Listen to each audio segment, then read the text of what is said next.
আজ আমরা রয়েছি এমন এক সুন্দর জায়গায় যেখানে চারপাশটা পাহাড়ে ঘেরা, প্রকৃতির সৃষ্টি করা সুন্দর এক লেক। চারপাশে রয়েছে ঘন গাঢ় জঙ্গল। পথ চলতে চলতে হঠাৎ করে দেখা পাওয়া যেতে পারে ময়ূরের। এগুলো সব কিন্তু বাড়ির পোষা ময়ূর। এখানকার প্রতিটা বাড়ির দেওয়ালেই রয়েছে সুন্দর করে আলপনা দেওয়া, গাছ পাতা ফুল, যার যেমন খুশি তেমন করেই কিন্তু সাজিয়ে তোলে বাড়ির দেওয়ালগুলোতে। আর চোখে পড়বে গাছবাড়ি। এই প্রথম দেখলাম সত্যিকারের গাছবাড়ি।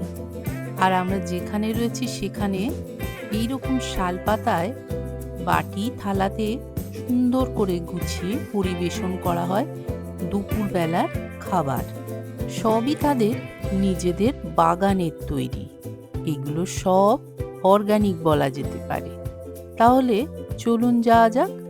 আমরা ছিলাম মুকুটমণিপুরের ওয়েস্ট বেঙ্গল ট্যুরিজমে। সেখান থেকে কাকড়াঝোড়ের দূরত্ব 55 কিলোমিটার। সময় লেগেছিল 1.5 ঘন্টার মতন। যেতে যেতে পথে অনেক কিছুই চোখে পড়বে। এই যে দেখছি এখন কংসাবতী ড্যাম, এটা হলো মুকুটমণিপুর জল প্রকল্প।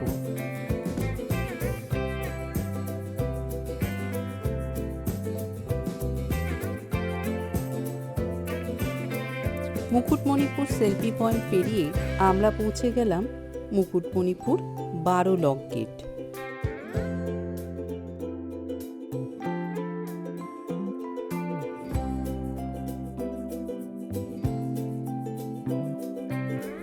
বর্ষার সময় এই 12 লক গেট যখন খুলে দেওয়া হয় তখন অদ্ভুত এক সুন্দর দৃশ্য ফুটে ওঠে লেকের চারপাশে।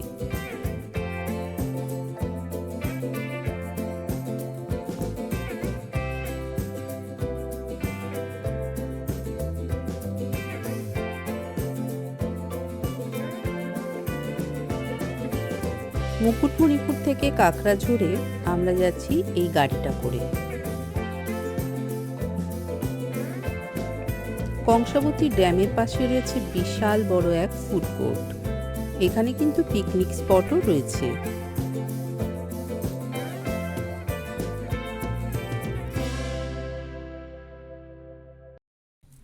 মুকুটমণিপুরের পাশেই রয়েছে অম্বিকা মায়ের মন্দির। এই মন্দির কিন্তু খুবই জাগ্রত, তাই যখনই সময় পাবেন একবার হলো এই মন্দিরে দর্শন করে যাবেন। আমরা কাকড়াঝোড় যাবার পথে এই মন্দিরে ঢুকে প্রণাম সেরে নিলাম।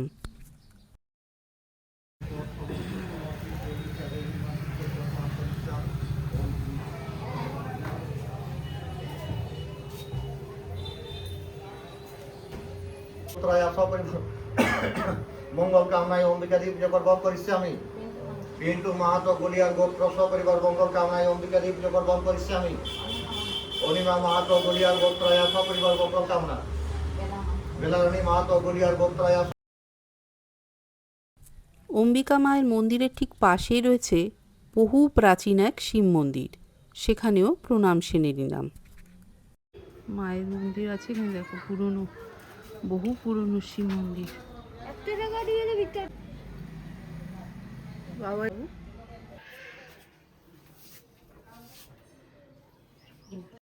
এই শিব মন্দিরের ভেতরে দেখলাম অন্য রকম শিবের মূর্তি, কিন্তু আশপাশে ছোট ছোট বাটিতে দেখলাম প্রচুর শিব ঠাকুর রাখা রয়েছে। সত্যি দেখে মনে হলো এটা বহু প্রাচীন এক শিব মন্দির।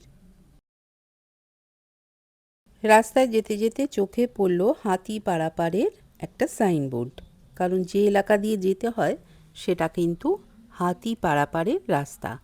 দুপাশের ঘন জঙ্গল দিয়ে যখন যাচ্ছিলাম বারবার মনে হচ্ছিল এখনই চলে আসবে না তো ঐরাবতের দল। কিন্তু কিছুক্ষণ পেরোনোর পর দেখলাম সুন্দর বাড়ি, যে বাড়িগুলো বরাবরই আমাকে ভীষণ আকর্ষণ করে। মাটির দেওয়ালে এত সুন্দর করে কারুকার্য করা, তাই মাঝে মাঝে দাঁড় করিয়ে ফটোও তুলছিলাম। এরপর পথে যেতে যেতে হঠাৎ করেই চোখে পড়ল সরকারের তৈরি করা গাছবাড়ি।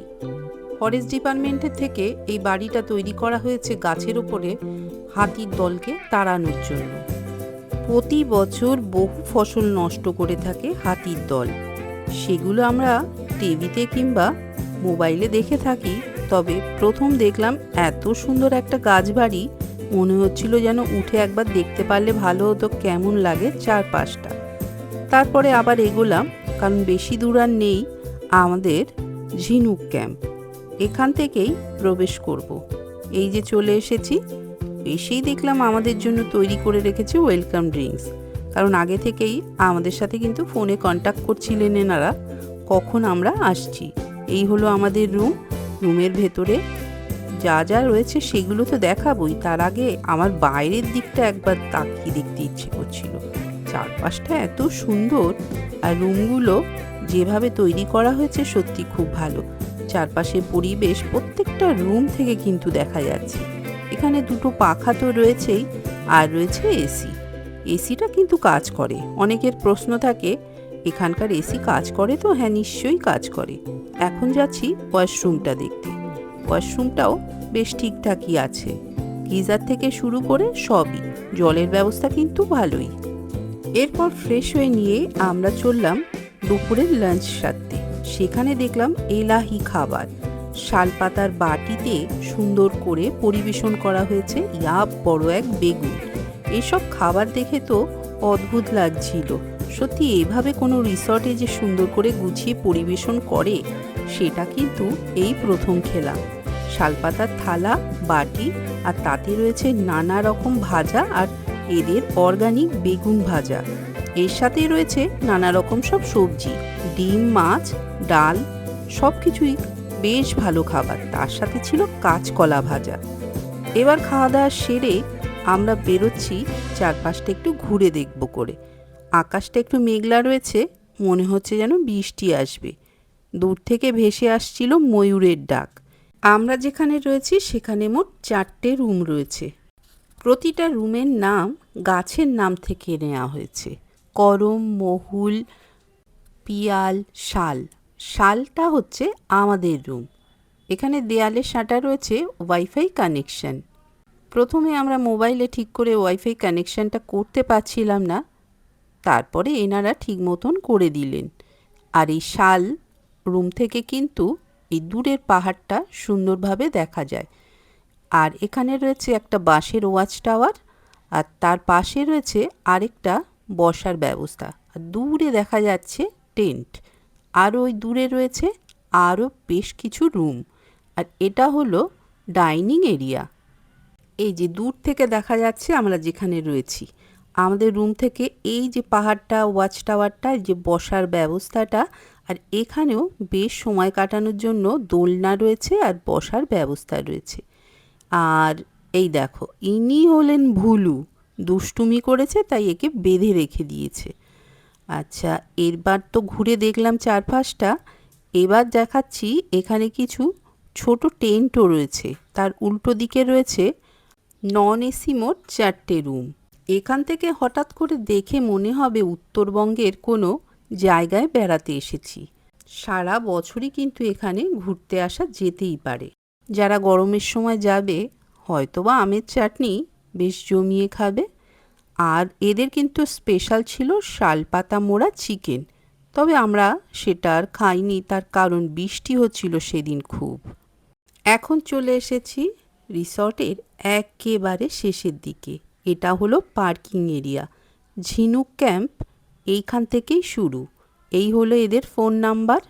আর এই ভুলুর মা এখন যাচ্ছে আমাদের সাথে। আমরা একটু গ্রামে ঘুরতে বেরিয়েছি। এখানেও বেশ কিছু রিসর্ট কিন্তু চোখে পড়ল। কাঁকড়াঝোড়ে এলাকাতে অনেকেই বাড়িতে কিন্তু ময়ূর, হাঁস, মুরগির মতন পুষে থাকে। তাই হয়তো আপনি কারো বাড়িতে গেলে ময়ূর দেখতে পাবেন। আর ওই যে দুষ্টু ভুলুর মা আমাদের সাথে সাথেই চলেছে। আমরা যত দূর গিয়েছিলাম ঠিক তত দূর আমাদের সাথে গিয়েছিল। কাঁকড়াঝোড় ঝিনুক ক্যাম্পের আশপাশে কিন্তু আরও বেশ কিছু রিসর্ট রয়েছে, তবে আমি বলবো ঝিনুক ক্যাম্পটাই সব থেকে ভালো। চারপাশে পাহাড়ে ঘেরা সুন্দর প্রকৃতির মাঝে গড়ে উঠেছে এইসব রিসর্টগুলো। যেভাবে মেঘ ডাকছিল আর বেশি দূর গেলাম না। রিসর্টে ফিরে এসে দুজনে মিলে বসে পড়লাম একটা সুন্দর জায়গা নিয়ে। ওমা, না বলতেই দেখলাম আমাদের জন্য আদা চা নিয়ে এসে হাজির। সত্যি ব্যাপারটা কিন্তু খুবই সুন্দর। আতিথেয়তায় এরা কিন্তু কোনো কার্পণ্যতা করে না। পুরো রিসোর্টটাই ভীষণ খোলামেলা, ফুলের গাছ দিয়ে যেমন সাজানো, বসবার জন্য বেশ অনেকগুলো জায়গা আছে। এখানে রয়েছে একটা সেলফি পয়েন্ট, লাভ শেটের, আর তার পাশেই রয়েছে দোলনা। সন্ধেবেলায় আলো জ্বললে এই জায়গাটা কিন্তু বেশ সুন্দর লাগে। আর কিছুক্ষণের মধ্যেই অন্ধকার নেমে আসবে, কারণ যেভাবে মেঘ করেছে মনে হচ্ছে রাতের দিকে খুব বৃষ্টি হবে।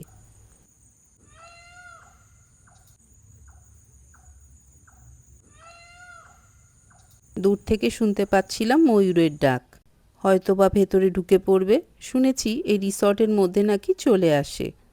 সন্ধে হবার পর রিসর্টের রূপটাই যেন পাল্টে গেল।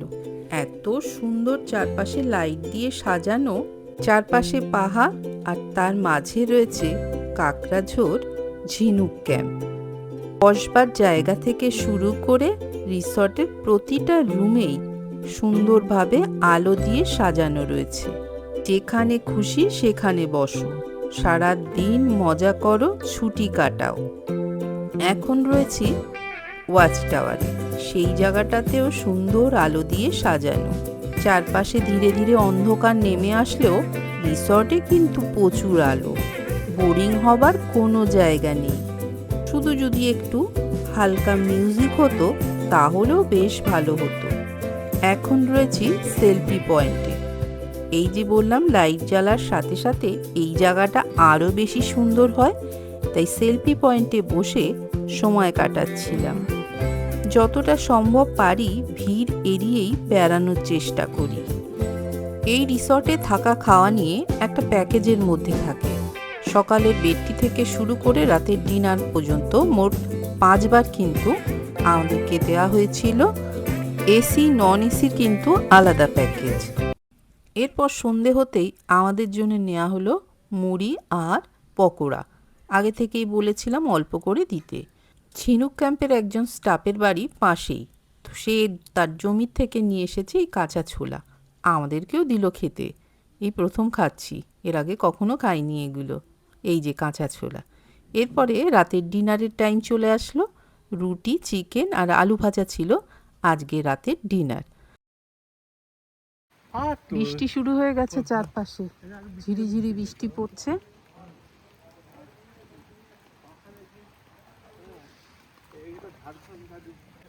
লোডশেডিংও হয়ে গেছে বৃষ্টির সাথে সাথে।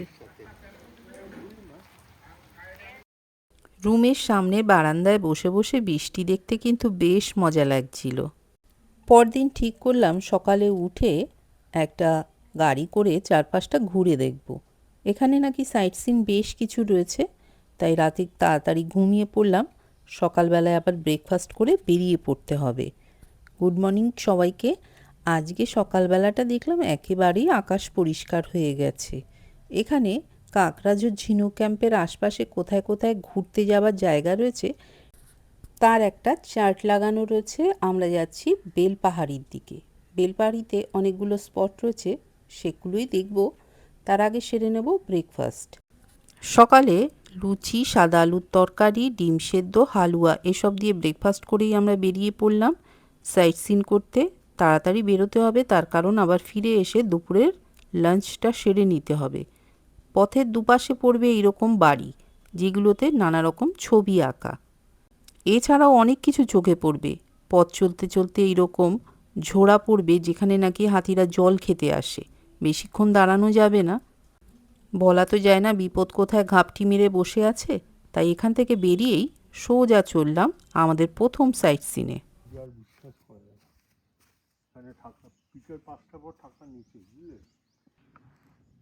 এখন আমরা আছি কেতকী লেকে। এটা আদিবাসীরা বলে থাকে নাম কেতকী লেক। সেখানে এসছি।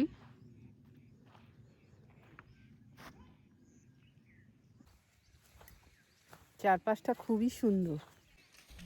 চারপাশের পরিবেশ এত সুন্দর, মনে হচ্ছিল কোনো পাহাড়ি ভ্যালির ওপর দাঁড়িয়ে আছি।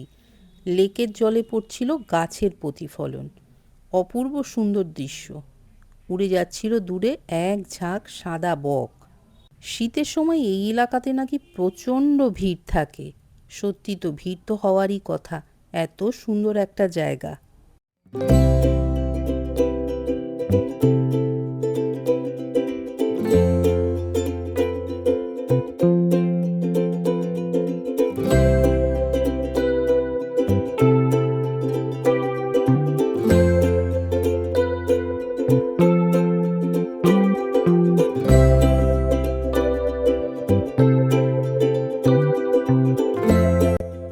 বেশ অনেকটা রাস্তা পেরিয়ে তারপরে কিন্তু আজকে আমাদের এই টুরিস্ট স্পটটাতে এসছি। এটা গড় বাসনা পাহাড়ের গুহায় যাওয়ার রাস্তা। তো আমরা যাইনি, আমরা এখানেই বসেছিলাম। অন্য আরেকজন টুরিস্ট এসছিল, তারা দেখলাম যাচ্ছে। আমরা বেশ খানিকক্ষণ এখানে বসে থেকে তারপরে চলে আসলাম। এখানে সিকিউরিটি গার্ডও দেখলাম রয়েছে, সামান্য কিছু দোকানও রয়েছে, তবে কেউ ছিল না, অফ সিজন ছিল দেখে।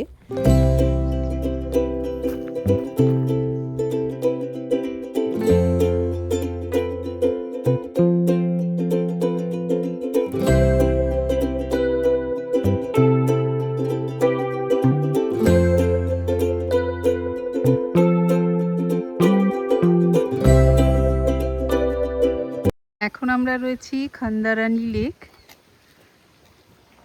লেকের জল খুবই পরিষ্কার, সুন্দর।